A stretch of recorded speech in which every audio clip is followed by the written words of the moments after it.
Ngoja kama Roho Mtakatifu haijakuja. Your Excellency, wakati kura zinatafutwa, MCAs ndio wao wanatafutwa. Currently, Your Excellency, watu ambao ni wabunge wamenyanyasa MCAs hapa Kenya. Wamechukua pesa za barabara, wakachukua pesa za basari, wakachukua kila kitu. So Your Excellency, sisi tumekuja hapa kwa sababu moja.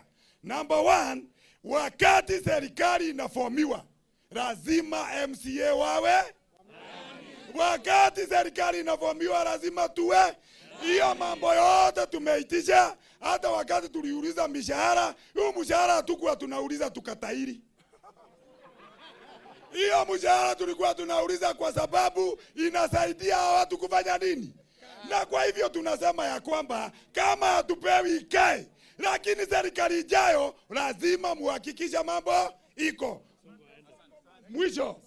Mwisho tumesema hivi, sisi kama MCAs, sisi tumenyimwa kila kitu, kwa hivyo sisi ndio jeshi ya kwanza ya kusema nani aende.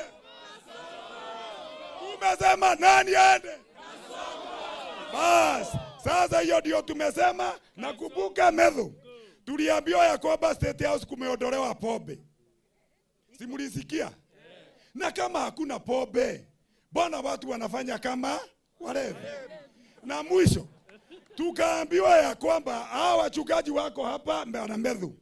Wakati wachungaji nyinyi mlituambia ya kwamba tuangalie hapa, nyinyi mlimwagilia mtu mkamwagilia mafuta.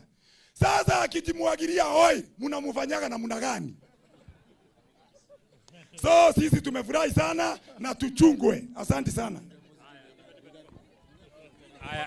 Kabla MCAs waende, kabla